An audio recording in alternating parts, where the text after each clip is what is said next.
এবার একটা বিষয় বলি, মুরগি গরম পানিতে দেওয়া, আমার মা বোনেদেরকেও বলবো, কাজ তো মা বোনেদের, এটা তো বেটা ছেলেদের কাজ না। হ্যাঁ, বেটা ছেলেরা অনেকে যে দোকান করেছে ওই মুরগি জবাই করে বিক্রি করা, ওই মেশিন, গরম পানির মেশিন এখন রয়েছে, বিশাল ভিড় হয়, ও পুঁস্তি খাবে লোভ, তো ওই গরম পানিতে দিয়ে একেবারে পুঁস্তি বার করে ছেড়ে দেন, ফ্রেশ বার করে দেবে, দিয়ে কেটে দিল, পুঁস্তি সমেত দিল। ভালো করে সাবধান, ভালো করে মশলাটা শুনতে হবে। মা বোনেদেরকেও বলছি, বাড়িতেও আমরা মুরগি যখন জবেহ করা হবে, তো জবেহ করার পরে যে গলা দিয়ে রক্তটা বের হচ্ছে, ওই রক্তটা কি পাক না না পাক? বলুন না, ওইটা না পাক, প্রবাহিত রক্ত। তো গলায় কিছু রক্ত ওই জায়গাটায় লেগে থাকে কি থাকে না? আমরা পুরুষরাও জানি থাকে। তো ওই না ওই রক্তটা যখন না পাক, তাহলে ওই রক্ত লেগে থাকা অবস্থায় যদি গরম পানিতে দিই, তাহলে গরম পানিতে যেই মুরগি দিলাম, অল্প পানিতে না পাক পড়লে পুরো পানি কি হয়ে গেল? না পাক। এইবারে ওই মুরগিটা না পাক পানিতে গরম হচ্ছে, ভালো করে বুঝতে হবে। যদি গরম পানিতে দিতে হয়, তার পদ্ধতি বলছি, মা বোনেদেরকে বলছি, হুঁশিয়ার, সাবধান। আমরা হারাম খাচ্ছি না তো? ইচ্ছা করে নিজের স্বেচ্ছায় পয়সা দিয়ে কিনে গোশত খাবো, হ্যাঁ, জবাই করে, বাড়ি পোষা মুরগি হোক আর কেনা হোক আর যাই হোক, তো আমরা খাচ্ছি, তো হারাম খেয়ে ফেলছি না তো? এটা ভালো করে শুনতে হবে। গরম পানিতে দেওয়ার আগে ঠান্ডা পানি দিয়ে 3 বার ভালো করে ওই সব রক্তের জায়গাটাকে, ওগুলো ভালো করে ধুয়ে ফেলতে হবে, তারপরে দিতে হবে গরম পানিতে। আবার একটা কাজ রয়েছে, সেটাও করতে হবে। মুরগির পেট ফেড়ে গরম পানিতে দেওয়ার আগে পেট চিরে কেটে ভিতর থেকে যে সমস্ত নাপাকের ওই যে পাকস্থলী, পায়খানার, হ্যাঁ, গিলে গিলে ওর ভিতরেই তো থাকে তো নাপাক, ওই পায়খানা, ও তো পাক না নাপাক? নাপাক।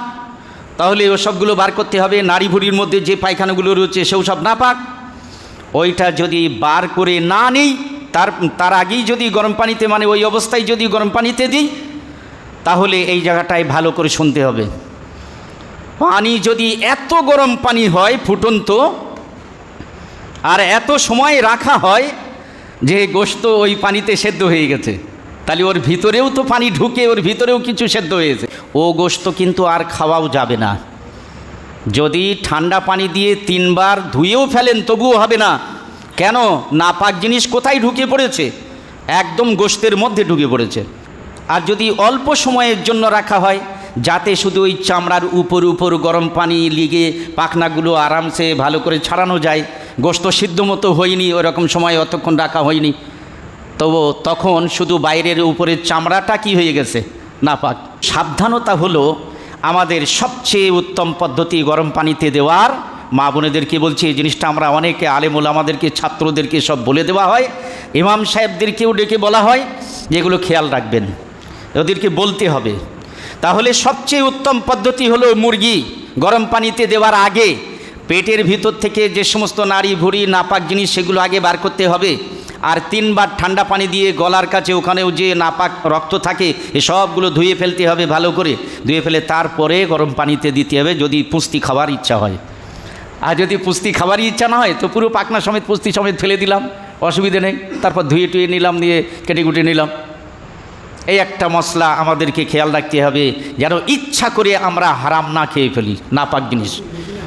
আর মেশিনে যেটা হয়, সাবধান, মেশিনেও ওই একবার গরম করবে পানি, কারেন্ট বেশি পড়াবে না তো। পানি গরম করার জন্য নতুন বারবার ঠান্ডা পানি নিয়ে পানি গরম করতে গেলে কারেন্ট বেশি পড়বে। ওই একই পানি গরম করে রেখে বারবার প্রত্যেকবার ওই কয়েকটা মুরগি কি ওর উপতি দেওয়া হচ্ছে, দিয়ে বুড়িয়ে তুলে নেওয়া হচ্ছে, অথচ ওই গলার কাছে সেই নাপাক রক্তভক্ত ওই সমেত, তাহলে কি হয়ে যাচ্ছে? ওই মুরগি নাপাক হয়ে যাচ্ছে। তো যদি মাংস সেদ্ধ মতো না হয়, তাতে নাই অসুবিধা নেই, আপনি নিয়ে এসে বাড়িতে ধুয়ে ভালো করে তারপরে খাবেন। কিন্তু তবুও তো সন্দেহের অনেক। যদি পারেন তো দোকানদারকে বলতে হবে, নতুন পানি দিয়ে গরম করে তারপর আমার মুরগি দেন। আর যদি না পারেন, ওখানে দেবেন না, বাড়ি এনে নিজেরা পাক পবিত্রভাবে করবেন, ওখানে দেবেন না। লাল হয়ে যায় পানি, তবুও পানি ফেলে না, কারেন্ট বেশি পড়বে, বারবার গরম করতে গেলে। সাবধান, এসব বিষয়গুলো খেয়াল রাখতে হবে।